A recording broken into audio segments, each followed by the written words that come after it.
Dear listeners, welcome to this small space where we share the worries of your hearts. We begin now. Did you believe, dear listeners, that faith in a husband you've loved deeply for 5 years, a man you were proud of for his impeccable perfection, could crumble in an instant over a single photograph? I didn't. I thought my life was like a piece of classical music with a sweet melody. However, it wasn't until the night of our fateful 5th wedding anniversary that I realized, in a state of shock, that this music was actually a pantomime filled with deceit, and I was the only actor who hadn't received the script. That night, when I sent a single text message, I didn't know that in 10 minutes, not only my marriage but also the reputations of 2 prominent families would be reduced to ashes in front of a hotel room door. The soft melody of a violin echoing from the Summit, a restaurant perched atop a skyscraper in the heart of New York City, didn't reach my heart at all.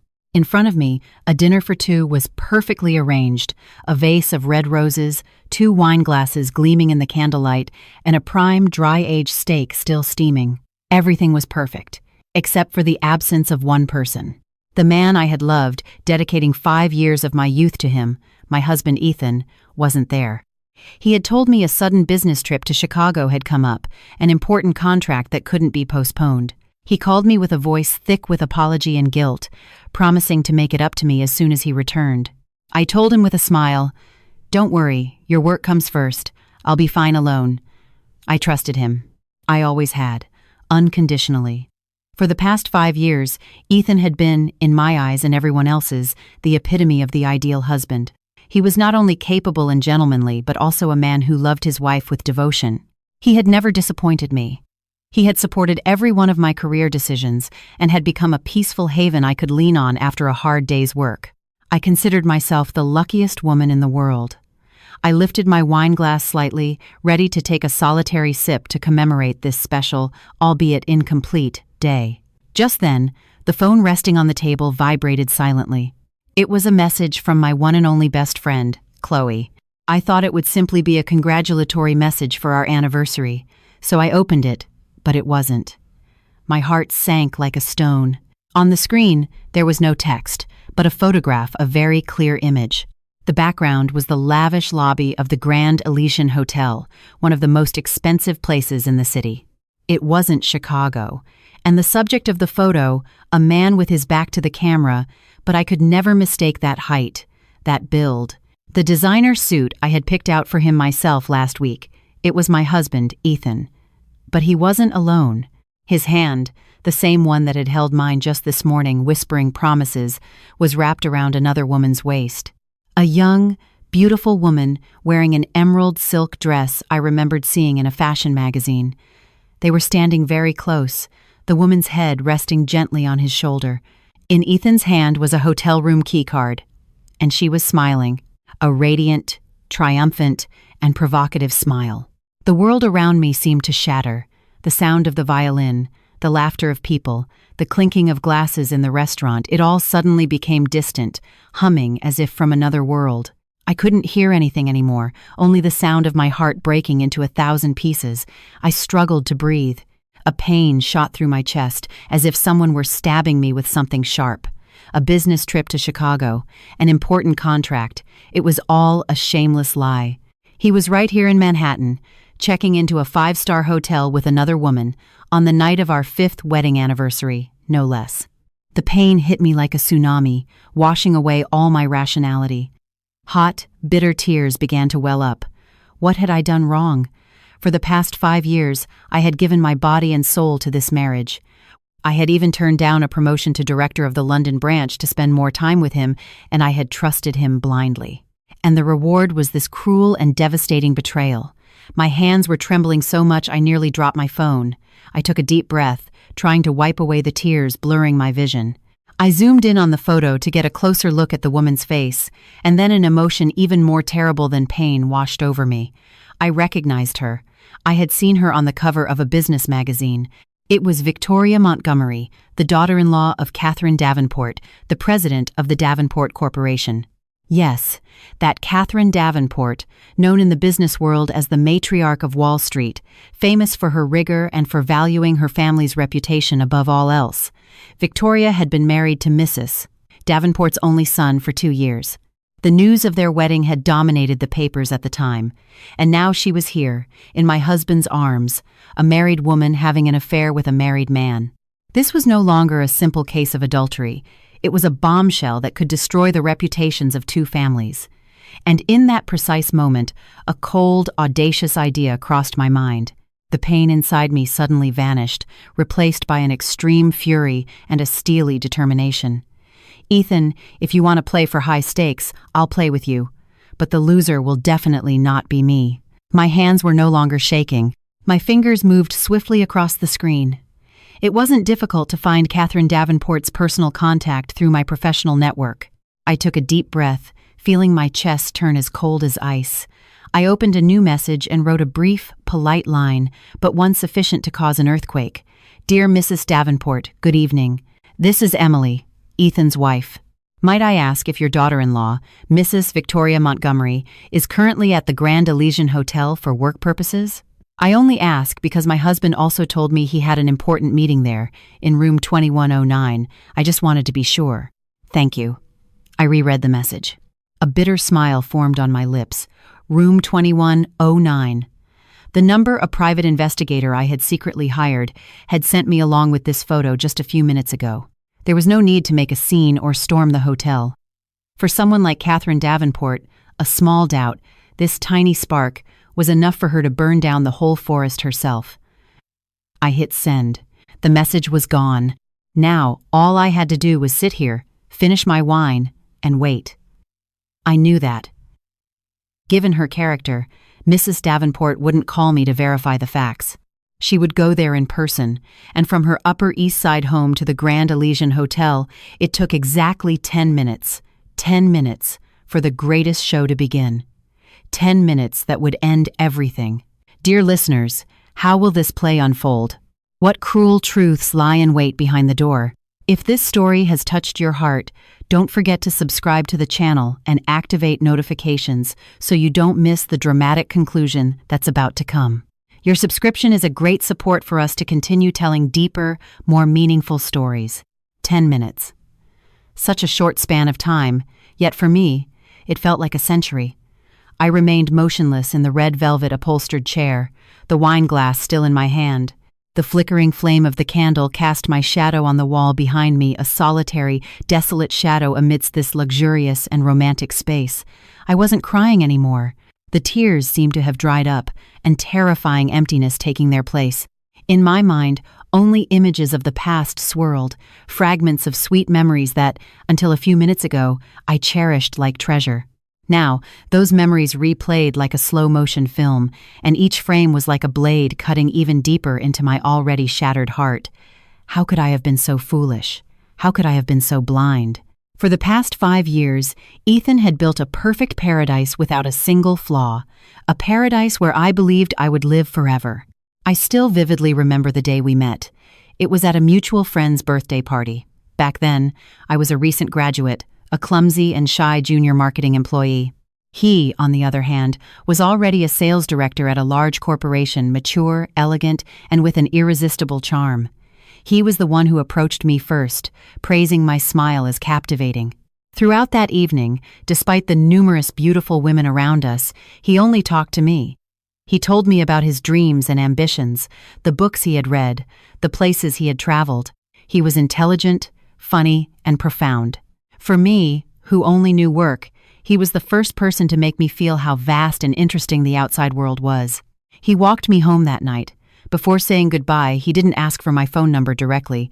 He just smiled and said, "I hope I'm lucky enough to see you again." That delicate, unhurried approach completely captivated me, and he really did find a way to see me again. He found out where I worked and sent me a bouquet of peonies, my favorite flowers, every day, without leaving a name. On the 7th day, he showed up with an even larger bouquet and a handwritten card. 7 days of courtship. Will you give me a chance? I couldn't refuse such a romantic and persistent man. Our love began naturally and passionately. Ethan was the perfect boyfriend. He always knew how to surprise me. Sometimes it was a romantic dinner cooked by him, other times a weekend trip to a place I had mentioned in passing. He remembered all my preferences, my favorite food, the music I listened to, even my habit of biting my nails when I was nervous. He always appeared when I needed him most. Once, I made a serious mistake at work, and my boss reprimanded me harshly. I was so frustrated I was about to quit. He was the one who stayed by my side all night, listening to my crying, helping me analyze each problem and find a solution. "Honey," he said, holding me, "you are the strongest, most competent woman I know. You can't break down over a little difficulty like this. Trust me, everything will be okay." And it really was okay. His encouragement was like a magic potion that restored my confidence and courage. When he proposed, it was during a dinner at an exclusive restaurant overlooking the entire city.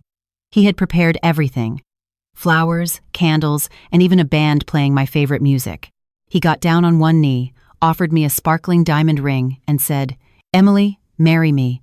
I can't promise you the richest life in the world, but I promise you the most peaceful and happy one. I will always be the man who supports and protects you." In that moment, I cried with happiness. I nodded, without a second of hesitation. I believed I had found the man of my life. Our marriage was even sweeter than our courtship.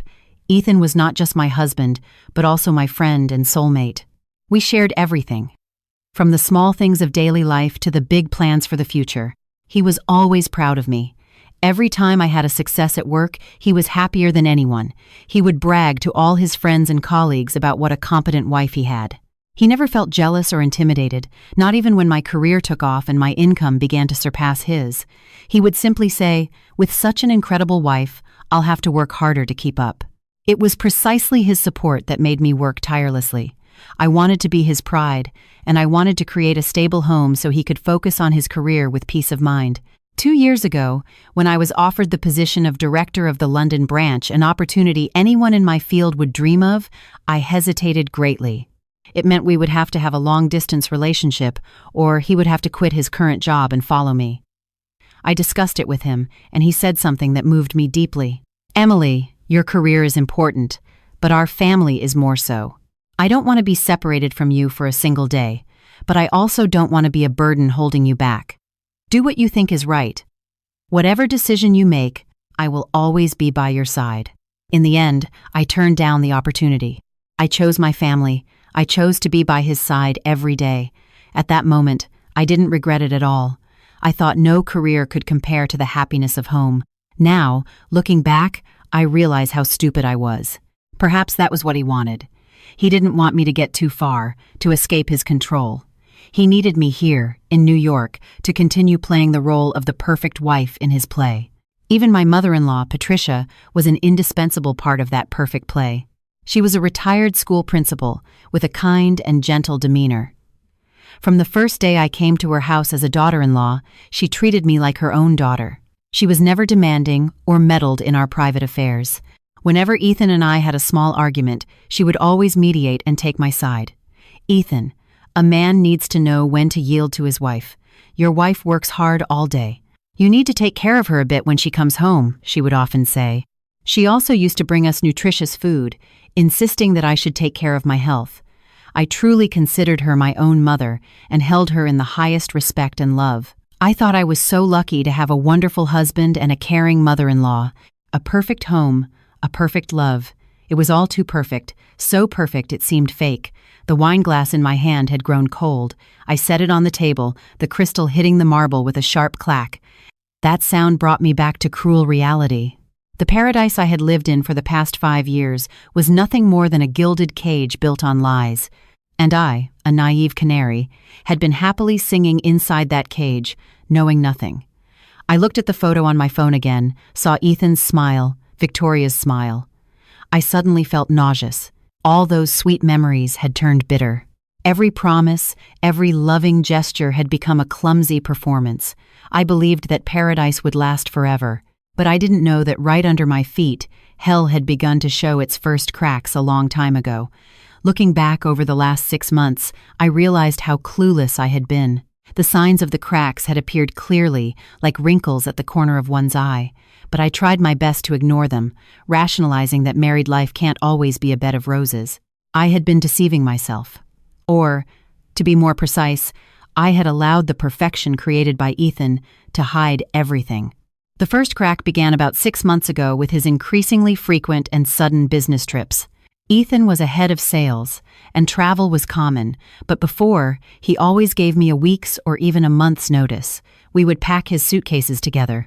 I would iron each of his shirts and run all sorts of errands for him. However, lately, his trips had become more abrupt and secretive. "Honey, I have to go to Miami urgently tomorrow. An important partner from the US just arrived." He would usually tell me this late at night when I was already getting ready for bed. It barely gave me time to iron a couple of shirts, and without being able to ask him more, he would leave the next morning before dawn.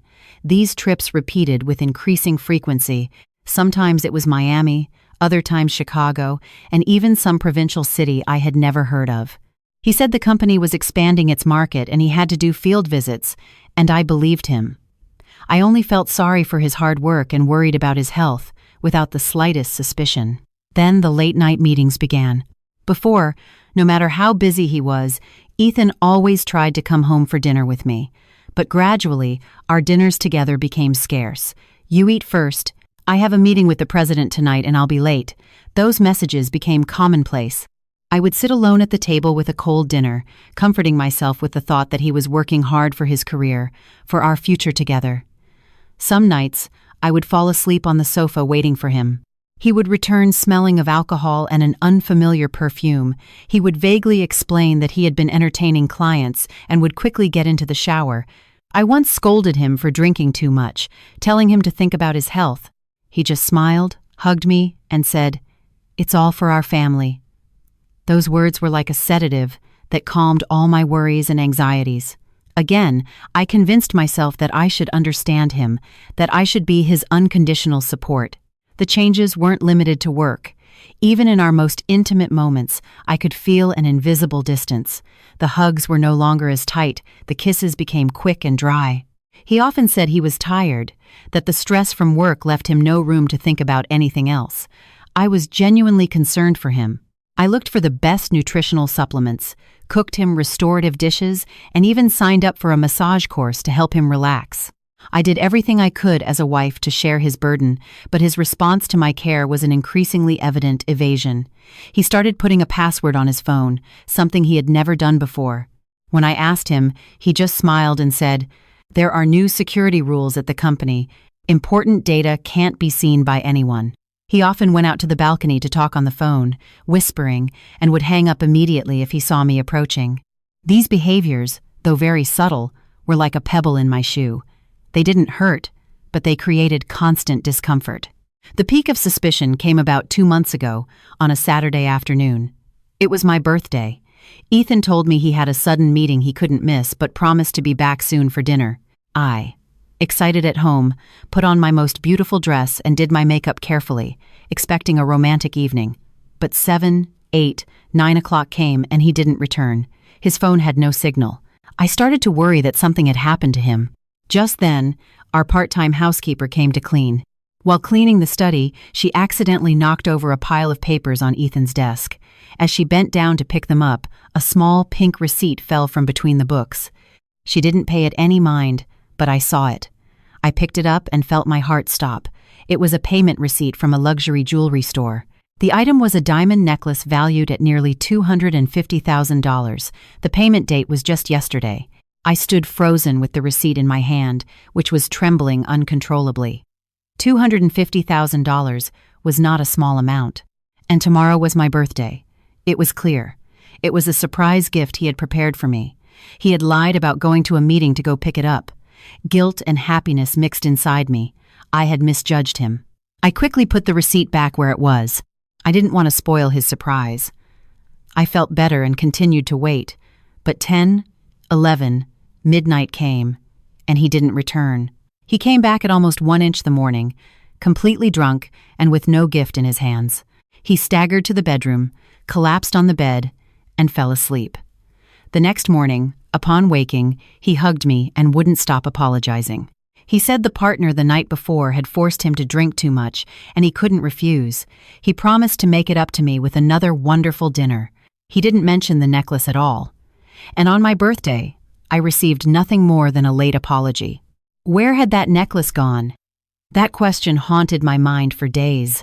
I searched the whole house, in his study, but found no trace of it. I considered hundreds of hypotheses. Maybe he had returned it, or given it to someone else. No, it couldn't be. Ethan wasn't like that. I tried to dismiss those terrible thoughts. I tried to trust him, but the seed of doubt, once planted, germinates in silence. It takes root in the deepest part of the heart and waits for the day to grow like a poisonous weed. I lived the next 2 months in that agony. I became more sensitive, more observant. I started noticing his clumsy lies, the contradictions in his schedules. But every time I tried to confront him, seeing his warm smile and loving gaze, I couldn't. I was afraid that if I dug deeper, I would discover a truth I couldn't bear. I chose silence, to believe in the false paradise he had painted. Until tonight, when that photo arrived, I realized how wrong I was. That necklace was probably on that woman's neck, Victoria Montgomery's, like a war trophy, like proof, mocking my stupidity. Dear listeners, isn't it true that when we're in love, we often turn a blind eye to the painful truth? If you've ever experienced the pain of betrayed trust, press the like button to send your empathy and comfort to our protagonist. Your support will be a great strength for her to become stronger on the path that awaits her. The $250,000 receipt was like a ghost that haunted my mind, giving me no moment of peace. It turned my dreams into nightmares. In my dreams, I saw Ethan putting that necklace on another woman, a woman with a blurry face I couldn't recognize. They laughed and talked happily while I watched them from the darkness far away. I would wake up with my back drenched in sweat. Beside me, Ethan was still sleeping soundly, his breathing regular. Seeing his handsome face in the lamplight, I would ask myself again, is this man really cheating on me? Or is this all because I'm too sensitive and suspicious? I spent a week with a broken heart. I became withdrawn, often lost in my thoughts. Whenever Ethan showed concern and asked me what was wrong, I felt confused, not knowing whether to be happy or wary. My change, of course, did not go unnoticed by my mother-in-law, Patricia. One Saturday afternoon, she came to the house with a pot of homemade chicken soup, saying it was for my recovery. "You've been looking very pale lately, Emily," she said, setting the pot on the table and looking at me with eyes full of concern. "Is something wrong? Tell me." Seeing the sincere concern in her eyes, I felt the defensive barrier I had built with so much effort crumble in an instant. I was too tired of wrestling with this suspicion alone. I wanted to vent to someone, to ask for advice, and I thought there was no one more suitable than my mother-in-law. She was Ethan's mother, and knew him better than anyone. And as a woman, she would understand my feelings. I pulled out a chair for her to sit, and hesitantly, I began to tell her the story of the receipt. I didn't express my suspicions directly. I just told her that I had seen it by chance, and that since my birthday had passed without any gift, I was a little curious. I tried to speak in the softest tone possible, as if it were a trivial question. My mother-in-law listened patiently, without interrupting. There was no surprise on her face, only deep reflection. When I finished speaking, she didn't rush to give me advice. She just sighed deeply and took my hand. "My dear, you've been through a lot since you joined our family." Her words surprised and moved me. It was the first time she acknowledged my suffering. "I know Ethan is a good boy and he loves his wife, but men, dear, sometimes they have ideas we can't understand. Maybe he didn't buy that necklace to give to you directly." She spoke in a calm and measured voice. "Think about it. His job is head of sales. He has to deal with all sorts of people. In big business relationships, people don't just give a bottle of wine or a box of cookies. Sometimes an expensive gift for a partner's wife can bring in a contract worth hundreds, thousands of times more. It's an investment, a way of socializing in the business world. If Ethan didn't tell you, it was probably so you wouldn't get the wrong idea, for fear you wouldn't understand." Each of her words was like a stream of cool water, slowly extinguishing the flames of suspicion burning in my heart. It's true. Why hadn't I thought of that possibility? I also work in marketing. I know the importance of building relationships. A gift for a partner's wife sounds a bit strange, but in the complex world of business, anything can happen. Her explanation was perfectly reasonable. It resolved all the doubts in my mind. Seeing me relax, my mother-in-law continued in an even softer voice. "I'm not defending my son, but at my age, I'm not wrong in judging people. Ethan truly loves you. The way he looks at you can't be hidden. You are a good wife, smart, beautiful, and capable. He would have to be crazy to look for another woman. Don't spoil your marriage by suspecting something silly. Men don't like it at all when their wives distrust them. Understood? Listen to me and act as if you know nothing. And you'll see, when the time is right, he will either explain it to you himself or bring you a much more valuable gift. She even told me a story of her own. She said my father-in-law also went through a period where he left early and came back late, and it wasn't clear where the money was going. She also suspected and suffered, but in the end, she chose to believe. Later, she found out her husband had been secretly saving to buy a piece of land to surprise her. Sometimes a woman's silence and trust are the most powerful weapons, my dear, she concluded. Her story was like a potent tranquilizer that completely broke down all my defenses. I felt very ashamed. I had doubted a good husband like Ethan, and almost ruined my happy marriage because of my suspicions. I had been so wrong. I looked at my mother-in-law and felt a gratitude that came from the bottom of my heart. Mom, I understand now. Thank you. If it weren't for you, I wouldn't know what to do. She smiled kindly and patted my head like a child. Silly girl, you're my daughter-in-law. If I don't take care of you, who will I take care of? Now, stop thinking about nonsense. Try the soup I brought. I simmered it all morning. Eat this and get your strength back to be the beautiful, cheerful girl you were before. Ethan will worry if he sees you like this when he comes back. I took a spoonful of the hot soup. The sweet, smooth taste of herbs and chicken spread through my mouth. My heart warmed up again. All the doubts, all the anxiety seemed to disappear. With such a caring and understanding mother-in-law, what more could I worry about? I promised myself, from now on, I would never doubt Ethan again. I would trust him blindly and be the kindest, most understanding wife so he could focus on his career with peace of mind. Patricia's performance completely convinced me, and I myself extinguished the last ember of caution. I didn't know that this sweet comfort was actually a poison seeping slowly into my mind, blinding me so that the fall, when the truth came out, would be even more painful. My mother-in-law's comfort was like a summer downpour that washed away all the dark clouds from my heart. I felt light and at peace. I reprimanded myself for being too sensitive and endangering my marriage over a simple receipt. I decided to forget the matter and go back to being the cheerful wife who trusted her husband. I tidied the house, put out fresh flowers, and prepared a magnificent dinner with Ethan's favorite dishes. I wanted to make up for being cold to him the past few days, but perhaps once a person harbors a doubt, it's hard to fully trust again. Rationally, I was convinced by my mother-in-law's words, but deep in my subconscious, the image of the receipt and Ethan's absence on my birthday night were still like a small thorn that pricked me from time to time. That night, Ethan came home. Seeing my radiant appearance and the splendid table, he seemed very surprised. "Did something good happen today, honey?" he said in a sweet voice, hugging me from behind. I turned around with a wide smile. "Nothing. I just felt I hadn't treated you well these past few days and wanted to make it up to you." We had dinner amidst laughter and conversation, as we hadn't done in a long time. But as the night wore on and we were alone in the bedroom, the small thorn in my heart began to grow again. I was in his arms, but I couldn't fall asleep. The question about the necklace was spinning in my head. Should I ask him? My mother-in-law had told me to keep quiet, but I felt that if I didn't ask, I would never be at peace. Curiosity and the longing to know the truth finally won. I shifted slightly and lifted my head to look at him. "Ethan, can I ask you something, but promise you won't get mad?" He stroked my hair and said in a soft voice, "What's so serious? Ask away. When have I ever been mad at you?" I hesitated for a moment and then mustered my courage. "On my birthday, I happened to see a receipt for a jewelry purchase in your study." As soon as I finished speaking, I felt his body tense slightly. Although it was a very subtle reaction, in the silence of the night, I noticed it clearly. But he concealed his emotion very quickly. He let out a forced laugh, a laugh with a hint of nervousness. "Ah, you saw it, and I had hidden it so well. You really don't miss a thing," he said in a playful, reproachful tone.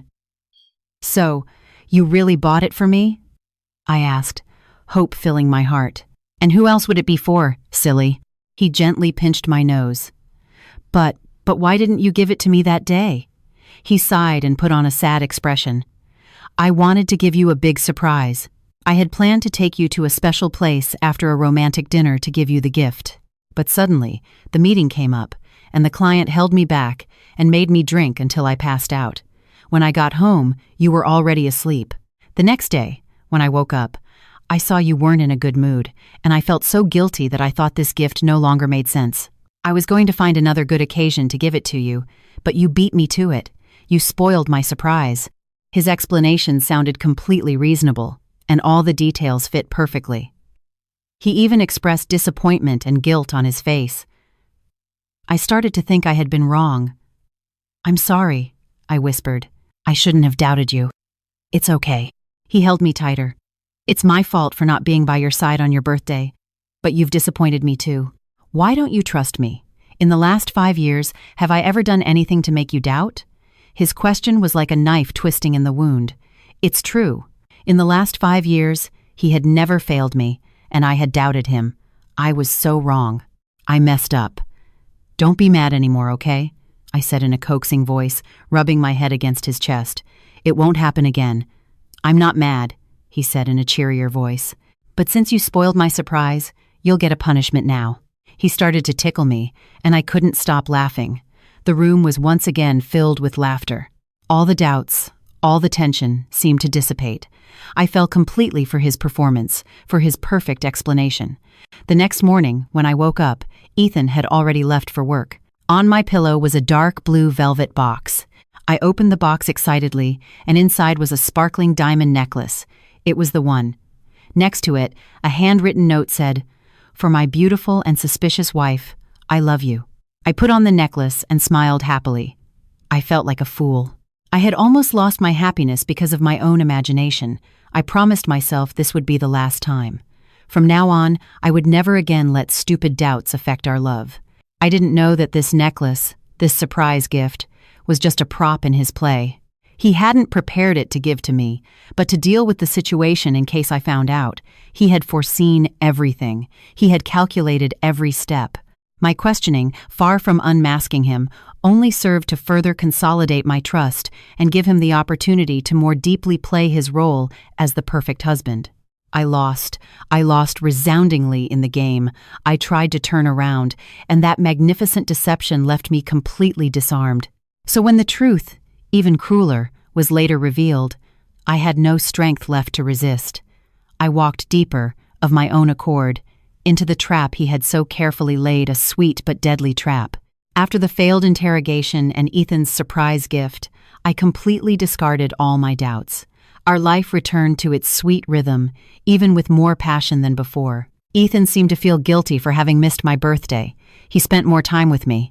He often took me out to dinner or to the movies. He voluntarily reduced his social engagements and came home earlier. I, immersed in happiness, believed that this small storm had made our love even stronger. I bragged to Chloe about my attentive husband and the brilliant diamond necklace I wore around my neck. She just smiled, a somewhat forced smile, but at that moment I didn't notice. "If you're happy, that's what matters." It was the only thing she said. I was too blinded by love to notice anything strange in my friend's attitude. I went back to building a perfect wall around my marriage, not allowing any truth to enter. But a needle in a haystack always comes out. The truth, no matter how much it is hidden, always finds a way to come to light. And usually, at the moment we least expect it. About a month later, my company organized a major event for the launch of a new product.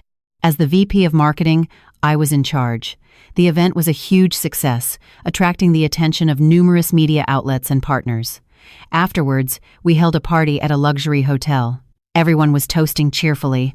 While chatting with some colleagues, I happened to overhear the conversation of a new intern. The intern was excitedly bragging to people about a fashion influencer she greatly admired. "Do you guys know Victoria Montgomery? She's gorgeous, super successful, and has amazing style." The name Victoria Montgomery made me pause. It sounded familiar. "Isn't she the daughter-in-law of the Davenport Corporation?" Someone else asked. "Yes, that's her," the intern exclaimed. "She got married last year. Her husband is a handsome, rich heir. A dream life, right? I follow her on Instagram every day. She's always posting pictures of luxury trips and only wears high-end brands. Out of curiosity, I took out my phone and searched for Victoria Montgomery on Instagram. I found her personal profile with hundreds of thousands of followers. The profile picture was the same one I had seen on the magazine cover, a beautiful and haughty woman. I glanced at her posts. Just as the intern said, Victoria's life was full of glamour. Trips to Europe, limited edition handbags, luxury parties. I was just browsing without any other intention. But then my gaze stopped on a photo posted about 2 months ago. It was a selfie. Victoria was sitting in a luxury restaurant with the city lights shining in the background. She was wearing an attractive off-the-shoulder dress, and her hair was styled in voluminous waves. Her makeup was perfect, and she was smiling radiantly. But it wasn't her beauty that left me frozen. It was the sparkling diamond necklace she wore around her neck. I felt as if an invisible hand was squeezing my heart. I zoomed in on the photo and stared intently at the necklace's pendant. There was no doubt. Every one of the small, precisely set diamonds, the delicate lines, it was exactly the same necklace Ethan had given me. The same one I was wearing at that moment. I unconsciously touched the necklace hanging from my neck. A chill ran down my spine. How was this possible? Why did she have a necklace identical to mine? With trembling hands, I clicked on the photo's publication date, October 25th, my birthday. The day Ethan told me he had a sudden meeting. The day I found the receipt. I felt dizzy. All the loose pieces suddenly fit together to form a complete picture, a cruel and relentless picture. On the night of my birthday, Ethan didn't go to any meeting. He was at this luxury restaurant with Victoria. The necklace he bought wasn't for me. It was originally for her. His explanation, his repentant act, it was all a lie concocted after he realized I had found the receipt. This necklace I'm wearing now is probably an identical replica he bought in a hurry to shut me up and cover everything up. I felt a tightness in my chest and my throat went dry. I quickly got up and ran to the restroom. I splashed cold water on my face, trying to calm down, but the image of the necklace on Victoria's neck wouldn't stop tormenting me. I looked at myself in the mirror. The woman I saw looked truly pathetic, a pale face, eyes wide with terror. She was also wearing a diamond necklace, but it was no longer a symbol of love. It was like a shackle, proof of her own stupidity. I burst out laughing, a bitter, unhinged laugh. In the end, I was just a substitute, a replacement. He had bought my silence with a fake gift so he could continue his affair. I had been deceived. I had been completely deceived. I returned to the party, trying to act as if nothing had happened, but my mind was no longer there. I couldn't stop thinking about Victoria and Ethan and their relationship. Why Victoria? A woman who had everything, fame, money, a millionaire husband. Why did she have to be the other woman? And Ethan, what did he gain from this relationship? Daring to have an affair with the daughter-in-law of someone as powerful as Catherine Davenport, wasn't he afraid of the consequences? 1,000 questions arose in my head, and I knew that this time I couldn't stay silent. I couldn't keep deceiving myself. I had to find out the truth. I had to find out, at any cost, what was happening behind my back. The sweet play was about to end, and this time, I wouldn't be just a naive spectator. I would be the one to rip open the fake velvet curtain myself. Has a coincidence so suspicious ever appeared in your life that it made your hair stand on end? Share this story with your most trusted friend and see for yourselves that sometimes a woman's intuition is never wrong. The euphoria from the alcohol and professional success quickly dissipated, leaving only the bitter taste of cruel truth. I returned home like a sleepwalker. This luxurious apartment, once cozy and warm, now seemed like a huge stage decorated with falsehoods. Ethan hadn't returned yet, and I had no desire to wait for him. I went straight to the bedroom, took the necklace off my neck, and threw it into a corner of the jewelry box. I never wanted to see it again. Every time I saw it, I felt a sense of humiliation. I lay on the bed, staring at the ceiling with my eyes open. Sleep had completely abandoned me. In my head, only images of Ethan and Victoria, the identical necklaces, and the face of my mother-in-law, Patricia, with her kind smile and sweet words of comfort, swirled around. I'm not wrong in judging people. Ethan truly loves you. Her words echoed in my ears. Did he really love me? Would a man who truly loves his wife buy the same gift for another woman? Would a man who truly loves his wife lie so skillfully? Or was my mother-in-law also lying? A terrible thought crossed my mind. No, it couldn't be. Although she was Ethan's mother, she had always treated me well and taken my side. She had no reason to deceive me. Perhaps she didn't know anything either and, like me, was being deceived by Ethan. I tried to cling to that thought like a castaway to a piece of rotten wood. I wanted to believe I wasn't completely alone in this fight. I didn't want to believe that all the people I loved and trusted had turned their backs on me.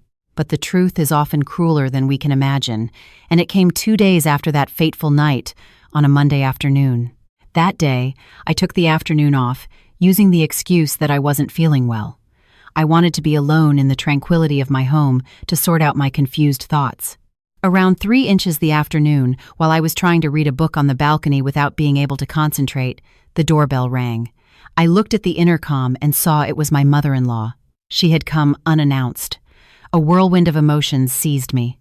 On one hand, I wanted to see her, to vent and ask for advice, but on the other, I was afraid to face her, afraid that if I told her the truth about the second necklace, she wouldn't believe me, or worse, that she would try to protect her son again. I took a deep breath and, feigning normalcy, opened the door. "Mom, what are you doing here without calling?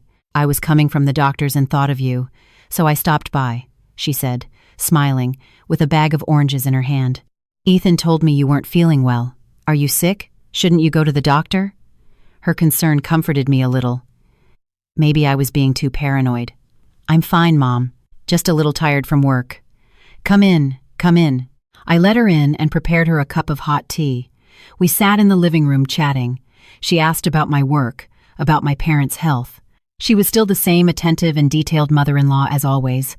I was about to bring up the topic of Victoria, but I held back. I didn't want to worry her or shatter the image of the perfect son she had in her eyes. Just then, Patricia's phone rang. She looked at the screen and smiled at me. "It must be Ethan. I'm sure he's calling to see how you are." She answered the phone with a voice full of love. "Hello, son. It's Mom." After exchanging a few words, she suddenly stood up and went to the balcony. I assumed it was so as not to disturb me. "I'm going to talk somewhere quieter," she said.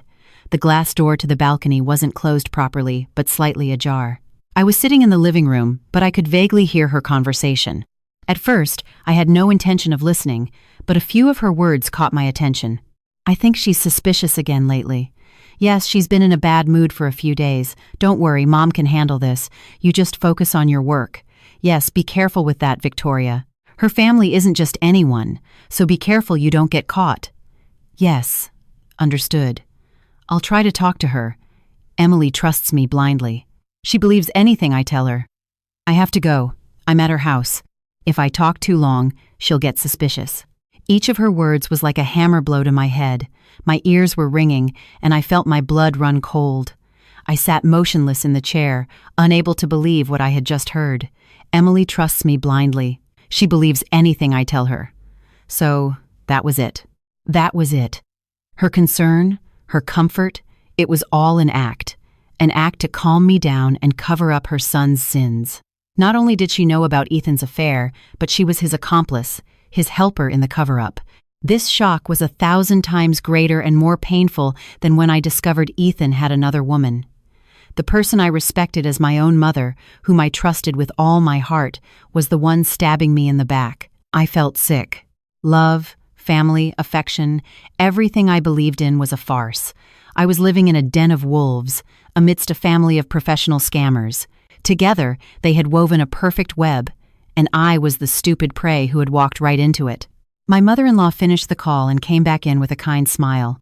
"Ethan is very worried about you. He told me to stay for dinner and keep you company." She continued speaking in a sweet voice, as if nothing had happened. I lifted my head and looked at her. In my eyes, there was no longer respect or love, only a terrifying coldness. Without a word, I stood up silently and walked to the door. "Where are you going, Emily?" she asked, a little surprised. "I'm going out for a moment," I replied in a dry voice. I couldn't stay in this house for another second. I couldn't breathe the same air as this hypocritical woman. I had to leave.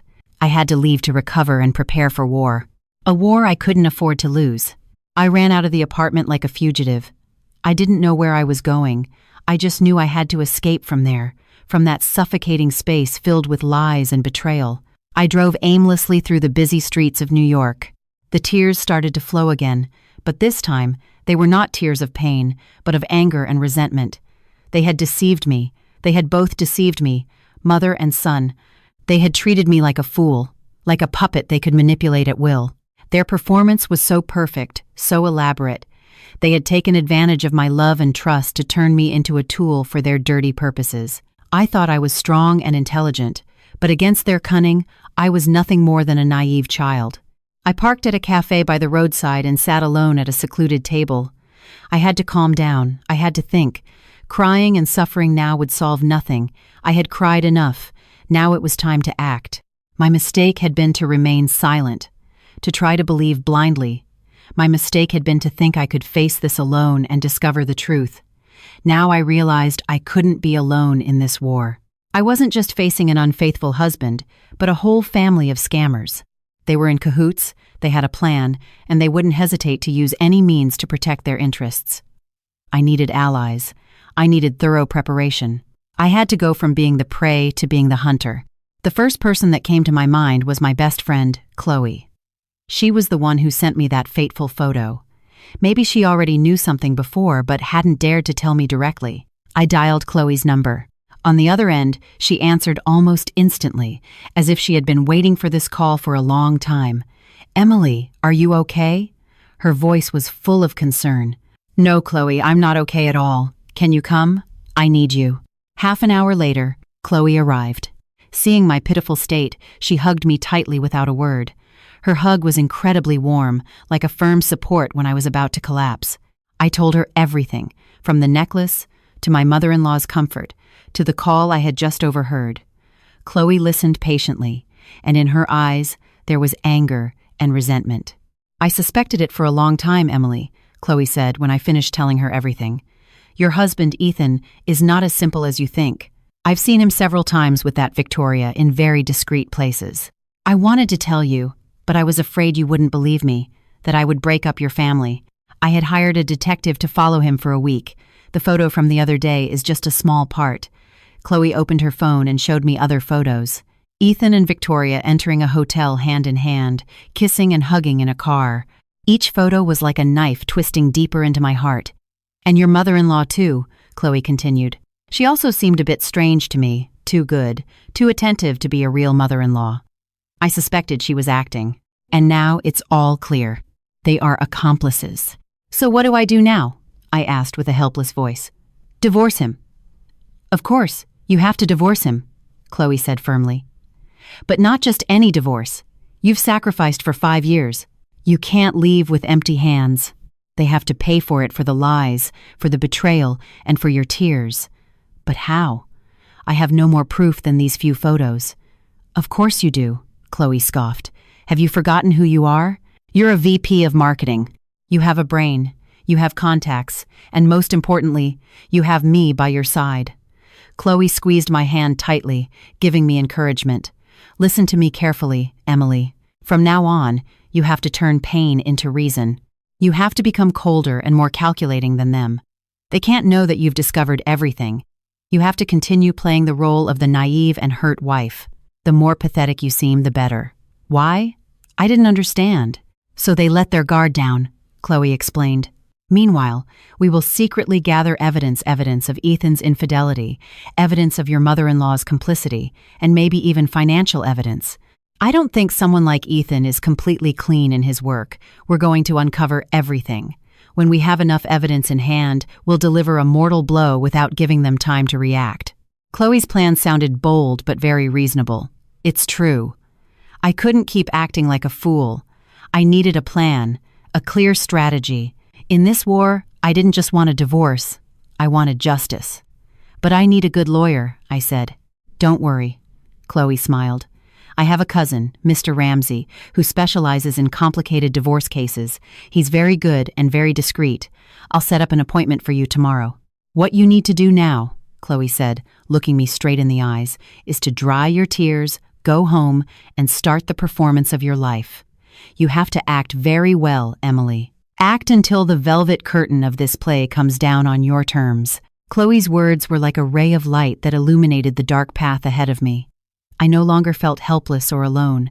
I had my friend by my side and a clear plan. The pain still burned faintly in my chest, but it no longer broke me. It had become a flame of anger and determination. I would act. I would perfectly play the role of the cheated wife until the end, and I would wait for the day when I could write the ending of this tragic play myself. Returning home, I was a different person.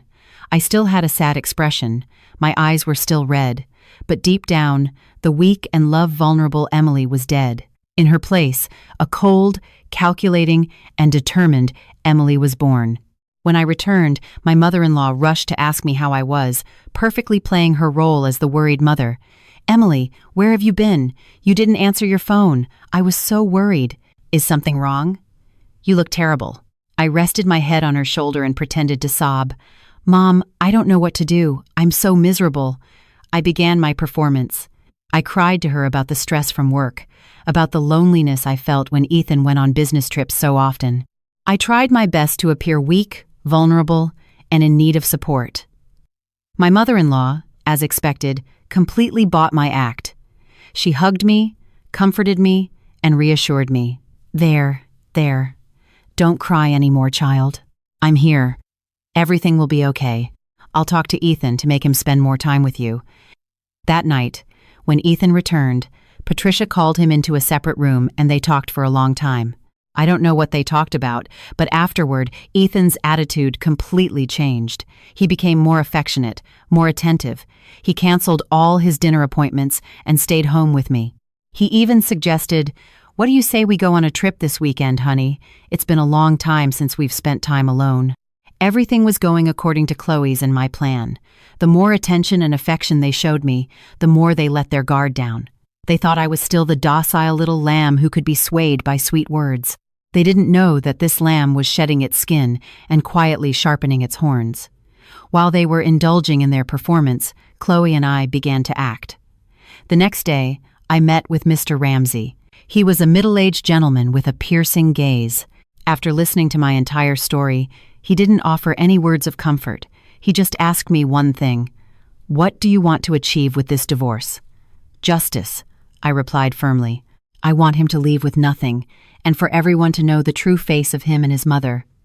"Understood," Mr. Ramsey nodded. "Then we need to gather evidence, a lot of evidence. Not just evidence of infidelity, but also financial evidence. Do you suspect anything in your husband's business dealings?" I told him about Ethan's strange behaviors, his secret phone calls, his suspicious knowledge of financial matters. Mr. Ramsey nodded. "It's very likely he has not only deceived you emotionally, but also with your money. Let's start here." Following Mr. Ramsey's instructions, I began my own investigation. I took advantage of the trust Ethan was trying to rebuild to subtly ask him about his work. I feigned interest in his projects and asked him to explain the contracts and partners. When he wasn't around, I secretly copied all the important documents from his computer. The deeper I dug, the more suspicious things I found. Contracts with ambiguous clauses, partners about whom there was hardly any information online. There seemed to be an illegal flow of funds.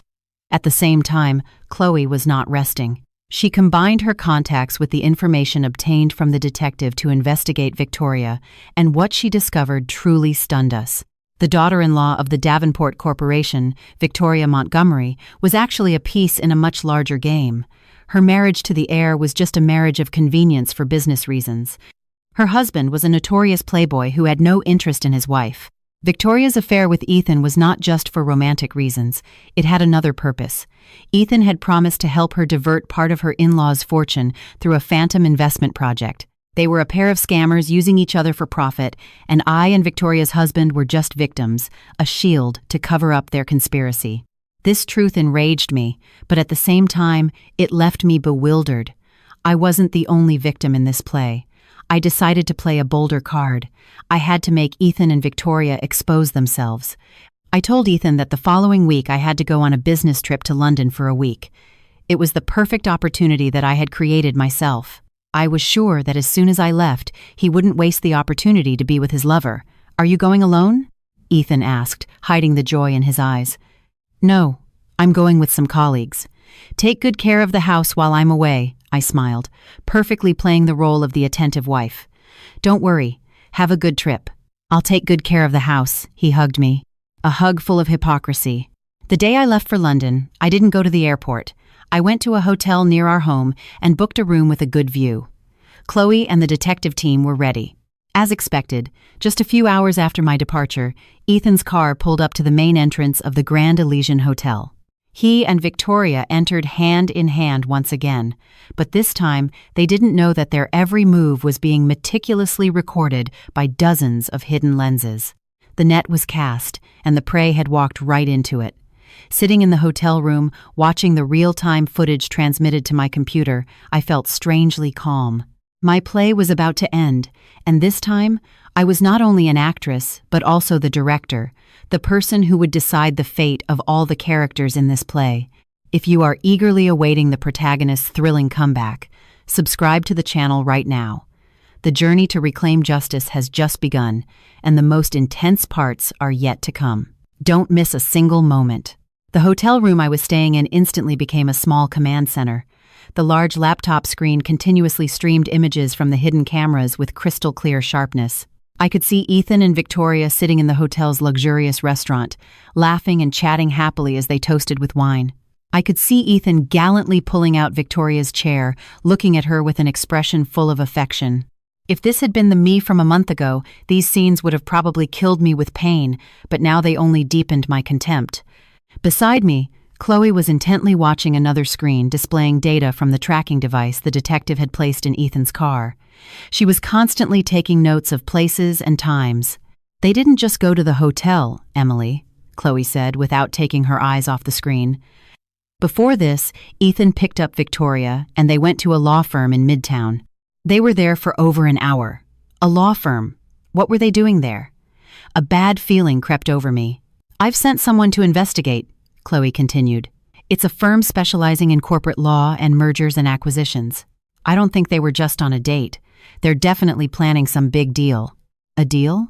I remembered what Chloe had researched about Victoria. Ethan had promised to help her embezzle her in-laws' fortune. Could it be that my business trip was the opportunity to push their plan forward? Do they think that because I'm in London, I won't find out anything? They're carrying out their conspiracy openly. Their audacity enraged me, but at the same time, I felt lucky. The more openly they moved, the more traces they would leave. "Keep watching," I told Chloe in a cold voice. "Record everything, don't miss a thing." That night, Ethan and Victoria stayed at the hotel. Their intimate moments in the elevator, in the hallway, everything was recorded. Chloe and I stayed up all night, taking turns monitoring and backing up the data. Seeing the man who was once my husband making love to another woman, my heart no longer ached. There was only an emptiness, a numbness. He had become a complete stranger. The next morning, they left the hotel looking very cheerful and satisfied. Ethan dropped Victoria off at her luxurious apartment and then drove to his office. It seemed like everything was over. "Isn't this enough?" Chloe asked me. She looked tired. "Not yet," I shook my head. "The proof of infidelity is just one part. I want more. I want to know what financial conspiracy they're plotting. That will be the final blow." I knew the ambiguous contracts I had copied weren't enough to convict Ethan. I needed clearer evidence, irrefutable proof. And I decided to create that proof myself. I told Chloe my plan.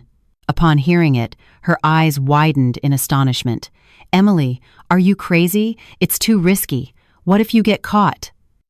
"There's no other way, Chloe," I said firmly. "This is the only chance. I have to do it." My plan was very simple, but at the same time, extremely dangerous. That night, I would sneak into Ethan's office at the company and install a miniature recording device. I knew the access code to the building. I knew the locations of the security cameras. I had been to his office hundreds of times. I knew every corner. That night, I dressed in all black, with a cap and a mask. I looked like a thief. Chloe kept watch from the car, staying in contact with me through a miniature earpiece. As I entered the empty office building, my heart was pounding. Fortunately, everything went smoothly. I disabled the hallway cameras and slipped into Ethan's office. The office was dark, with only the light from the buildings opposite filtering through. The scent of his cologne still lingered faintly in the air. A fragrance I once loved, but now only made me nauseous. I quickly went to his desk and placed the recording device in a discreet spot under the table. Just as I was about to leave, I happened to see a file on the desk. He had probably forgotten to put it away in the filing cabinet. Out of curiosity, I turned on my phone's flashlight and shone it on the file. The words on the cover made me freeze. Davenport Corporation Real Estate Investment Project, Proposal for Share Transfer. Davenport Corporation, Victoria's in-laws company. With trembling hands, I opened the file. Inside was an elaborate and complex plan to establish a subsidiary company and transfer a significant portion of the shares from Victoria's husband's company to a new company owned by Ethan and Victoria through complex sale and purchase transactions. This was it. This was their conspiracy. They were preparing to divert assets from the Davenport Corporation, and seeing the plan's timeline, everything was being accelerated to coincide with my business trip. I quickly photographed every important page of the document with my phone. Just then, I heard footsteps in the hallway outside. My heart was about to burst. Chloe also shouted through the earpiece, "Someone's coming, hide quickly!" I quickly turned off the flashlight and hid behind a large filing cabinet. The office door opened, and the light from the hallway flooded the room. I saw a man's shadow. It was Ethan. Why was he back at the office at this hour? I held my breath, motionless. He came in and turned on the light. He seemed to be looking for something. He went straight to the desk and picked up the file I had just been looking at. I screamed inwardly, "It's over. He'll notice the file has been moved." But no, he just glanced at it and put it in his briefcase. He had probably come back for it. He turned off the light and left the office. I waited for his footsteps to fade away before I could breathe again. It was a close call. I left the building, trembling, and returned to the car where Chloe was waiting. She hugged me tightly. "You almost gave me a heart attack." "I got something more important than the recorder, Chloe," I said, my voice still shaky. I showed her the photos I had just taken. Chloe saw the plan, and her face turned pale. "My God, these people are playing for keeps. This isn't just about infidelity anymore. It's organized fraud and embezzlement. With this evidence, Ethan won't just get a divorce with empty hands, he'll rot in jail." I looked at my phone's screen, at their elaborate and cruel plan. I didn't know that such a big fish would fall into my net. Now, I not only had the evidence to end my marriage, but also a bomb that could completely destroy the careers and futures of Ethan and Victoria. I smiled, a cold smile. On this chessboard, my victory was assured. After a week of my business trip to London, I returned. Ethan came to pick me up at the airport with a bouquet of my favorite flowers, white lilies. He hugged me tightly, perfectly playing the role of a husband who missed his wife. "You're finally back. I missed you." Seeing his smile and affectionate gaze, I only felt infinite disgust. I also responded with the smile I had practiced countless times in front of the mirror. "I missed you too." Our play continued, but this time, I knew the end was near. I pretended to be tired from the trip and said I needed a few days to rest. During that time, Mr. Ramsey and I finalized all the last preparations. All the evidence I had collected, the photos of the affair, the audio files, and the Davenport Corporation embezzlement plan, was organized into a perfect dossier. Mr. Ramsey said, "With this evidence, we will not only win the divorce case, but we can also file a criminal complaint. He will have no escape." I knew it was time to bring down the curtain, but I didn't want a simple ending. I wanted a memorable play with all the main actors present. And I chose the stage for my final act, the very same night it all began, the night of our 5th wedding anniversary. I returned to the present, sitting at the Summit restaurant. It has been 10 minutes since I sent the message to Mrs. Davenport, the longest 10 minutes of my life. I have played my part. Now, I am just a spectator waiting to see how the play I directed unfolds. I signaled the waiter for the bill. I no longer felt like sitting there. I wanted to go somewhere closer, a place from which I could witness the impending storm. I drove to a small cafe across from the Grand Elysian Hotel. I chose a seat on the second-floor balcony. From here, I could see the entire hotel lobby. I ordered a hot ginger tea, trying to warm my icy hands. My heart was pounding. I felt a mix of nervousness and a little fear. What if Mrs. Davenport didn't come? What if my plan failed? But then I saw it. A familiar black Maybach slowly pulled up to the hotel entrance. The car door opened, and a woman in a dark red velvet suit who radiated power and distinction stepped out. It was Mrs. Davenport. She didn't come alone. Behind her followed two men in black suits, her bodyguards, and another car arrived. From that car stepped out a middle-aged man with a kind face and a gentle-looking woman. I recognized them. They were the Montgomerys, Victoria's parents. And with them was none other than Victoria's husband, Mrs. Davenport's only son, Marcus. He looked bewildered and confused. Mrs. Davenport hadn't come alone. She had called her in-laws. She wanted to catch them red-handed. She wanted everyone to witness this humiliation, a style very typical of the matriarch of Wall Street. I took a sip of my tea and smiled slightly. The play had become more exciting than I had imagined. I saw Mrs. Davenport say something to a lobby employee, and her group headed straight for the elevators. They had gotten the room number, 2109. My heart began to beat faster. This is it. The bomb is about to go off. I couldn't just sit there. I paid quickly, went downstairs, and found a discreet spot in the hotel lobby from where I could hear and see everything. I wanted to witness their downfall with my own eyes. I hid behind a large pillar and held my breath, waiting. About 5 minutes later, I heard a commotion coming from the elevators. Mrs. Davenport's group came out, and they all had murderous expressions. They headed straight to the end of the hallway where room 2109 was. Mrs. Davenport didn't knock. She signaled one of her bodyguards. He opened the lock with a master key. The room door burst open, and Victoria's sharp scream was heard, followed by Mrs. Davenport's furious shout. "Shameless hussy! How dare you tarnish our family's name?" A sharp sound was heard, slap, probably a slap, and then the sound of furniture breaking. Victoria's sobs and pleas, her husband's roar. "Ethan, you bastard! How dare you seduce my wife?" Everything turned into chaos. Guests from the adjoining rooms started to peek out their doors. Some hotel security guards rushed over, but seeing Mrs. Davenport's presence, no one dared to intervene. I watched silently from a distance. I didn't feel any satisfaction, just a strange emptiness. This was the end they deserved, but seeing the chaos, I suddenly felt tired. I turned to leave, but then I heard Ethan's voice, a voice full of fear and cowardice. "It's not my fault. It was her. She seduced me. I'm just a victim." Those words ignited the last spark within me. A victim. He dares to call himself a victim? No, I can't leave. This play cannot end without my character making an appearance. I took a deep breath. I came out of my hiding place and walked directly towards room 2109, where the gates of hell were opening. I walked down the hotel's red-carpeted hallway. Each step was firm and determined. The sound of my heels against the floor echoed, tock, tock, as if fate's hammer was striking the doors of their hell. All eyes were on room 2109, from which shouts, insults, and cries continued to pour out. No one noticed my arrival. I passed through the curious crowd, past the bewildered security guards, and walked calmly. I stopped at the very threshold, where the entire tragedy was unfolding in its rawest form. The scene inside was far more chaotic than I had imagined. Victoria, the haughty woman I had seen on Instagram, now had disheveled hair. Her expensive silk dress was wrinkled, and on one of her cheeks was a sharp red mark of 5 fingers. She was kneeling at Mrs. Davenport's feet, crying and begging. "Mother, mother, forgive me. I was wrong. I know I was wrong." Mrs. Davenport stood like a statue of ice, with no emotion on her face, but her eyes burned with the flames of fury.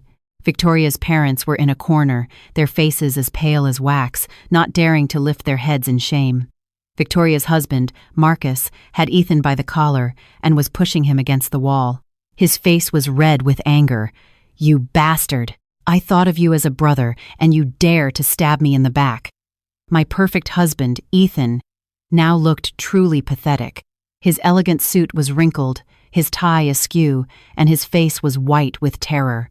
He didn't dare to resist, only stammered, "Marcus, it's a misunderstanding. She really seduced me. I'm a victim." His cowardly words echoed again, clear and shameless. It was then that I opened my mouth. My voice wasn't loud, but it was clear enough to silence all the chaotic sounds in the room. "A victim? Ethan? Are you really sure you're a victim?" Everyone in the room turned to look at me in unison. My sudden appearance surprised them all. Ethan saw me, and his eyes widened. The terror in them was much greater than when Marcus had him by the collar. He would never have imagined I would be here. Emily, what are you doing here?" he stammered. "Mrs. Davenport also saw me, and her sharp gaze narrowed to examine me. She was probably wondering who I was and why I had appeared at this moment. "It doesn't matter who I am," I said. My gaze went directly to Mrs. Davenport and then back to Ethan. "What's important is that I don't think Ethan is a victim, because a victim wouldn't have time to devise a meticulous plan to divert the assets of two families." My words were like a second bomb that exploded in the middle of the room. "What are you talking about?" Marcus asked, letting go of Ethan and turning to me. "A plan to divert assets?" "Yes, that's right," I replied calmly. I entered the room and approached a small table where Ethan's briefcase was haphazardly thrown. I opened the briefcase and took out a file, the same file I had photographed in his office. I placed it on the table for everyone to see. "This is a detailed plan to establish a shell company and, through complex transactions, divert the assets of the Davenport Corporation. The ultimate goal was to transfer a considerable amount of assets to a new company in the names of Ethan and the present Victoria." Marcus snatched the file and flipped through it page by page. The more he read, the darker his face became. Victoria's parents also rushed to look. They were not fools. Just by seeing that detailed plan, they understood everything instantly. "My God, this was their real purpose," Victoria's mother exclaimed in horror. She turned to look at her daughter. In her eyes, there was no longer anger, but deep disappointment. Ethan and Victoria were frozen. They would never have imagined that their most secret plan would be revealed so abruptly. Ethan looked at me. In his eyes, there was no longer terror, but hatred. "It was you. This was all you're doing," he shouted. "Yes, it was me," I said, looking him straight in the eyes without the slightest fear. "If I hadn't, how else would everyone see your true face? The face of a scammer, of a snake ready to bite those who have taken you in addition to betraying your wife and your friend." I turned to Mrs. Davenport. She had been observing silently until now, but I knew a storm was raging inside her. "Ma'am, allow me to introduce myself. I am Emily, Ethan's legal wife. I was the one who sent you the message tonight. I had no intention of meddling in your family's affairs. I just wanted you to know that the relationship between your daughter-in-law and my husband is not a simple case of adultery. They are partners in crime." The whole truth had come to light. The play was completely over. Ethan and Victoria could no longer deny it. He tried to play the victim, but in the end, it was I who unmasked his true nature as a perpetrator. The gates of hell had opened, and he had walked in of his own accord. Seeing Ethan's stunned and desperate face, I felt not the slightest compassion. This was the end he deserved. But I knew the story wasn't over yet. Behind this betrayal was another person, a person who had aided and abetted all these sins, and I was not going to let that person get away with it. If you think this revelation was shocking enough, you are mistaken. The most terrible truths are yet to come to light. Leave your predictions in the comments about who the last mysterious character might be, and don't forget to watch the next chapter. The luxurious hotel room now looked like a crime scene. Everyone was speechless at the facts I had just revealed. The asset embezzlement plan lay on the table like a solemn accusation that admitted no excuses. Ethan and Victoria stood like convicts awaiting sentencing. Their faces were as pale as wax, and their former confidence and arrogance had vanished, leaving only fear and despair. Marcus, after reading the documents, could no longer maintain his composure. He didn't hit Ethan again, but turned to his wife. In his eyes, there was no longer anger, but deep disgust and contempt. "Victoria, I never thought you were this kind of person. You not only betrayed me, but you tried to ruin my entire family. You don't deserve to be my wife or the daughter-in-law of my family," he said in an icy voice. Victoria's parents were so ashamed they couldn't look at anyone. They just bowed their heads and quietly apologized to Mrs. Davenport and her family. But Mrs. Davenport didn't even glance at them. Her iron gaze was now fixed on one person. Me. She approached me. Her piercing gaze seemed to go through my soul. "Miss, you are very intelligent and brave," she said in a deep, restrained voice. "Thank you for revealing the truth. My family is in your debt." I just nodded slightly. I hadn't done this for them to owe me anything. I had done it for myself. "But I have a question," Mrs. Davenport continued. "Why did you act now? With this evidence, you could have sunk your husband a long time ago." Her question was the one everyone in the room wanted to know. I took a deep breath, turned to look at Ethan, and then directed my gaze towards another woman trembling hidden by the door. It was my mother-in-law, Patricia. She had arrived. I guess Ethan had called her for help. Because, I began to say, my voice echoing clearly in the silent room, I didn't just have to face him. I also had to face the person who covered up and consented to all these sins. I raised my hand and pointed directly at my mother-in-law. It's her. My mother-in-law, Patricia. All eyes turned again to Patricia. She was stunned, her face turned pale, and she stammered, Emily, what are you saying? I don't know anything. You don't know anything? I scoffed. A laugh full of bitterness. You don't know anything. Or are you the director of this play? Always pretending to be the attentive and understanding mother-in-law, always taking the daughter-in-law's side against her son, advising me to trust my husband, that men have complicated business relationships. Isn't that right? I approached her, my voice getting sharper. You knew about Ethan and Victoria's relationship for a long time, didn't you? Not only did you know, but you helped him hide it, make up excuses. You helped calm me down with sweet words. You turned me into a fool, a puppet in your and your son's hands. Is that so? Patricia backed away with a look of terror in her eyes. No, it's not like that. I just wanted to protect the family's happiness. Protect the family's happiness, I shouted. For the first time, I couldn't contain my emotions. A happiness built on lies and betrayal? You call that happiness? You colluded with your son to deceive me. You saw me suffer and agonize in my doubts with complete indifference. You knew everything. Do you really have the right to be a mother? Patricia couldn't answer. She just shook her head and started to cry. Ethan, seeing his mother cornered, rushed to intervene. Emily, that's enough. Mom is not to blame. It's all my fault. If you have something to say it to me. You? I looked at him with contempt. You have nothing more to say, do you? A coward who until the last moment tries to hide behind his mother. You are a perfect pair, mother and son.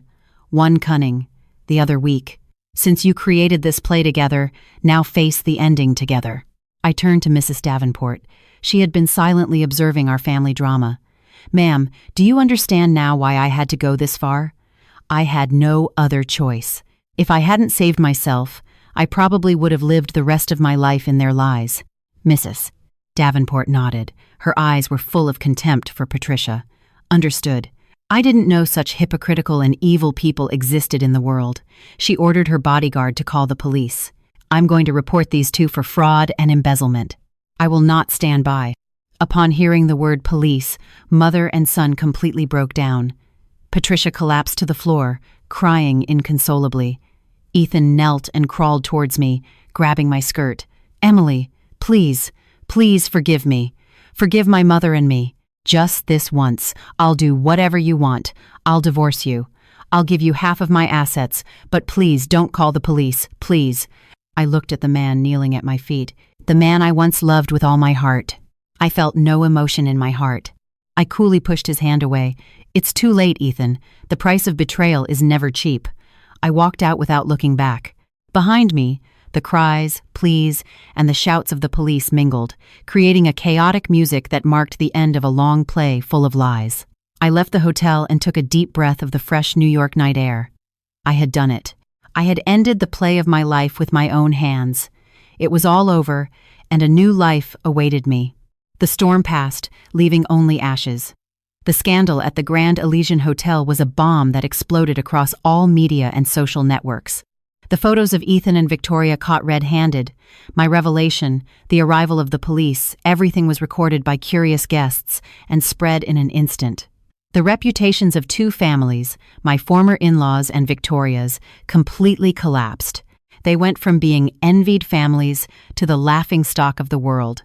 The consequences came faster than I had imagined. Living up to her nickname, the matriarch of Wall Street, Mrs. Davenport acted decisively and mercilessly. The next day, she filed for divorce on behalf of her son. Victoria was kicked out of her in-laws' house with only the clothes on her back. Her parents also paid a high price for their daughter's complicity. The Davenport Corporation broke all business contracts with their company, and they found themselves on the brink of bankruptcy. Victoria, The young woman who lived in luxury, the fashion influencer with hundreds of thousands of followers, lost everything in an instant. Career, family, reputation, it all vanished like smoke. And the end for my family, or rather, my former in-laws, was not much different. With the irrefutable evidence I provided and Victoria's confession, who confessed everything to get a reduced sentence, Ethan and his mother were charged by the police with fraud and embezzlement. They tried every means to get off, but under the pressure of public opinion and Mrs. Davenport's firmness, no one helped them. The apartment we lived in, the bank accounts, all assets in Ethan's name were frozen for the investigation. Patricia, who had always pretended to be kind and distinguished, now faced justice in the twilight of her life, and Ethan's future was completely ruined. I felt no satisfaction at their downfall, only tiredness and emptiness. The war was over. I was the victor. But why did this victory have such a bitter taste? I had paid for this victory with 5 years of my youth, my love, and my trust. I left the apartment we lived in and moved back to my parents' house. My parents didn't blame me for anything. They just quietly supported me, cooked my favorite food, and took care of me. The warmth of family helped me heal my wounds. The divorce from Ethan was processed quickly. With the clear evidence of infidelity and fraud, the court completely sided with me. I was able to keep all my personal assets and received a considerable compensation for emotional damages. On the day of the trial, I met Ethan again. He seemed to have aged 10 years. His hair was gray and his eyes were sunken. His former confident, gentlemanly appearance was completely gone. He looked at me. In his eyes, there was no longer hatred, but a late regret. But I said nothing. I walked past him as if he were a stranger. All the bitterness between us was truly over. I started a new life. I didn't go back to my old company. I decided to become an entrepreneur and founded my own communications agency. I wanted to use my experience and talent to build a new career without depending on anyone. Chloe, who had witnessed the entire process of my story, quit her job and decided to join me. I don't want to work for liars anymore. I want to create a place with you where authenticity and talent are respected, she said. We started from scratch, but with determination and constant effort, our company gradually grew. The initial small successes brought back the joy and confidence I had lost a long time ago.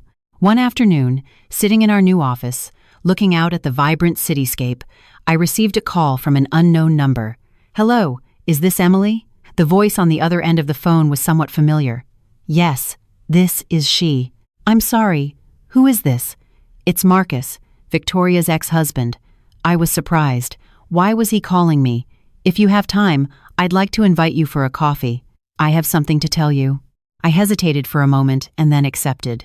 I was also curious to know what he wanted to say. We met at a quiet cafe. He looked tired, but his gaze was much more serene. He told me about his life after the incident. He and Victoria had officially divorced. His mother, Mrs. Davenport, was very disappointed and shocked.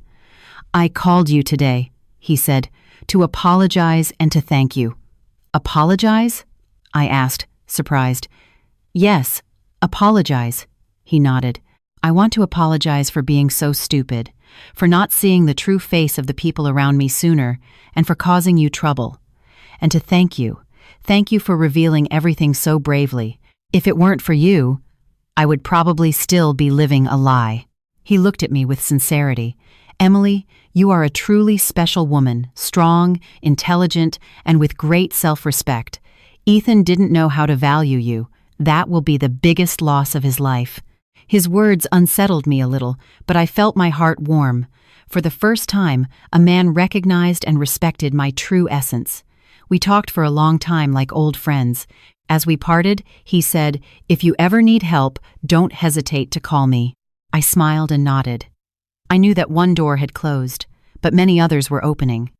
Life still had many good things waiting for me.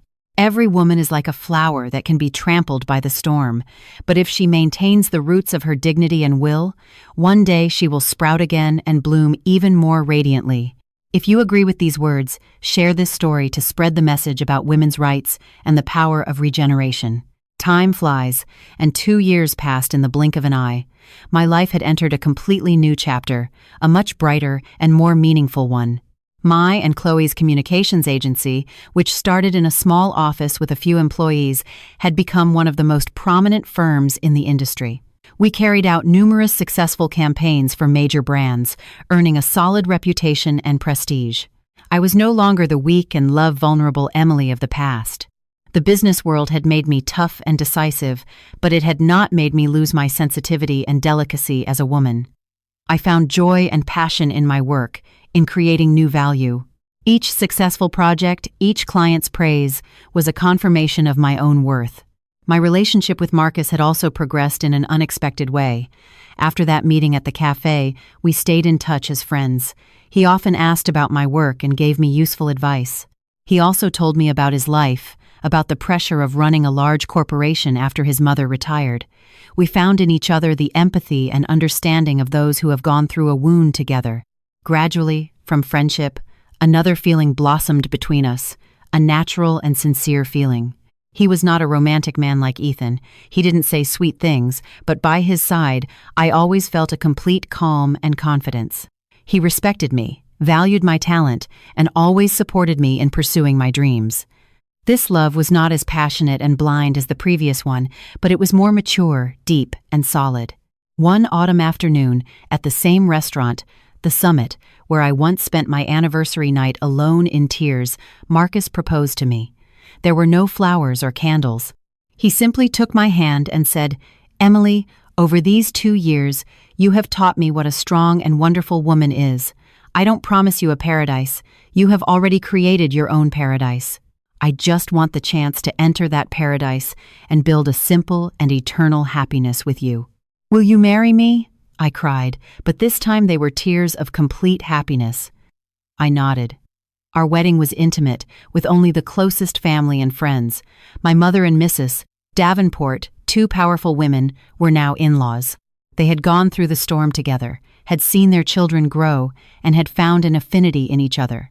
My life was now truly complete. I had a successful career, a husband who loved and respected me, and a family that always supported me.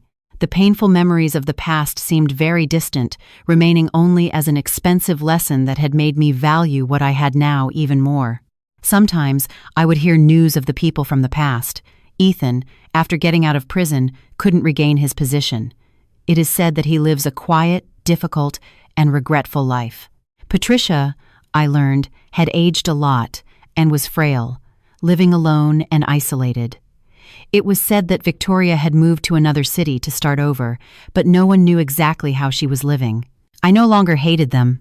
Everyone has to take responsibility for their own decisions. As you sow, so shall you reap. That is the fairest law of life. One Sunday morning, Marcus and I were walking together in the park. The morning sun was gentle, and the air was fresh. He squeezed my hand tightly. "What are you thinking about?" "I was thinking," I smiled at him, "how curious life is. It took one thing from me, but it gave me other, much more valuable things. That's right. I lost a fake marriage, but I found myself again and found a true love and complete happiness. My story did not end with revenge, but with regeneration. I came out of the darkness into the light, and I know that ahead of me is a long road full of sunshine and flowers. I am ready to write the next happy and brilliant chapters of my life." Dear listeners, thus concludes Emily's journey. We have traveled with her to the extremes of emotions, from the full happiness in a false paradise, through the extreme pain when the velvet curtain of deceit was pulled back, to the euphoria of a thrilling turn of events, and finally, the finding of peace and regeneration. As we finish the last story, probably in each of our hearts, there remain not only the echoes of Emily's story, but also reflections on our own lives, the relationships, and the values we pursue. This story is not simply a drama about infidelity and revenge. It contains a deeper meaning. It is an expensive lesson about trust, the value of self-esteem, and the extraordinary strength a woman can display when she is cornered. The first, and perhaps most painful, lesson is the danger of the perfect package. Ethan and his mother created a picture that was too perfect. A husband who loved his wife with devotion, a mother-in-law as attentive as a mother. They offered Emily a paradise, and it was precisely in that sweetness that Emily let her guard down. Doesn't that sound familiar? In life, we often long for perfection. a love without flaws, a family without conflicts.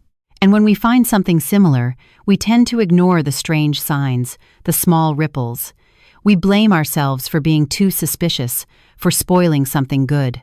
The sudden business trips, the late meetings, the receipt found by chance, everything can be excused with logical reasons. But, dear listeners, female intuition, that vague feeling we often call paranoia, can sometimes be the soul's most sophisticated alarm system. Emily's story sends us a strong warning. Never ignore the voice that whispers inside you. When you feel something is wrong, no matter how small, trust your gut. Love requires trust, but trust does not mean blindness. And when the cruel truth is revealed, what can we learn from the way Emily faces it? She didn't collapse, she didn't make a scene, she didn't choose a vulgar method of revenge. Instead, the pain made her stronger and more rational than ever. This is the most important turning point. Instead of sinking into the role of a pitiful victim, Emily transformed into a strategist. She turned tears into weapons, pain into strength. She understood that when dealing with cunning people, emotions are just a weakness. Only reason, planning, and solid evidence were the only way to reclaim justice. In our lives, it's the same. When we face betrayal or injustice, crying and blaming ourselves is inevitable. But don't stay in that quagmire for too long. Allow yourself time to grieve, but then you must stand up. Learn to transform the negative energy of anger and pain into the positive energy of action. Ask yourselves, what can I do to protect myself? What do I need to gather? Who can I trust? And who can I ask for help? Emily's journey demonstrates the importance of preparation. She did not act on impulse. She sought out her friend, she sought out a lawyer, she wove her net in silence, gathering evidence one by one, from the photos of infidelity, the audio files, to the elaborate financial fraud plan. She won, not by luck, but because she prepared for her war carefully and meticulously. This gives us a very realistic lesson. In any conflict, from home to society, empty words and emotions are worthless. Only clear evidence, irrefutable facts, can protect your rights. Especially for women. Always be aware of the family's financial situation, keep important documents, have a basic knowledge of the law. It's not about being calculating or distrustful. It's about being smart and protecting yourself. A bright and humane point in this story is that Emily did not let herself be blinded by personal revenge. When she discovered that Ethan had not only cheated on her but was a professional scammer who had harmed many other people, her fight ascended to a new level. It was no longer a fight to recover her own assets, but a fight for justice. She could have chosen the easier path, reached an agreement with Ethan for evidence, and ended the matter quickly, but she did not. She wanted all the culprits, from the main perpetrator to the accomplices, to answer to the law. This action shows a maturity and a vision that go beyond personal revenge. Sometimes in life, we find ourselves in difficult situations where we have the opportunity to take revenge. But will a momentary revenge bring us true peace, or will it only make our souls feel heavier? Emily's story shows us another path. Fight for justice.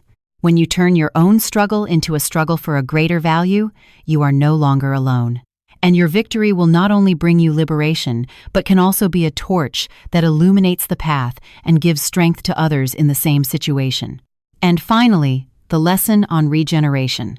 5 years of a broken marriage, love and trust shattered. It was a huge loss, but Emily did not let the past bury her future. She rose from the ashes stronger and more radiant. She built her own career, found a new, more valuable love, and most importantly, turned her pain into a mission by starting her own business to empower herself and others. The sweetest revenge is not to see the enemy suffer, but to live a truly happy and meaningful life that they can never achieve. Emily's story seems to tell us this.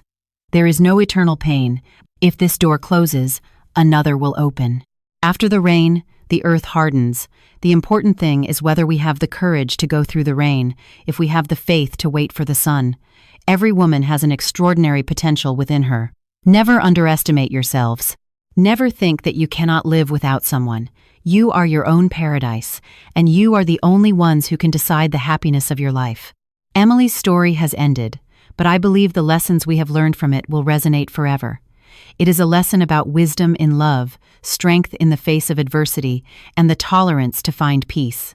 Life is not always a bed of roses, but if we maintain our dignity, strive constantly, and believe in good values, we will undoubtedly find true happiness in life. Has Emily's story made you think about your own life? Have you ever had to make a difficult decision between emotion and reason? Leave your comments below to share your stories and viewpoints. Each of your comments is a valuable piece in creating a community where we listen to and understand each other. If this story has touched your heart, give it a like to spread the power of strength.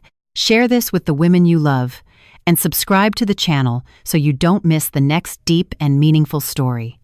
Your support is an invaluable engine for us to continue our narrative journey.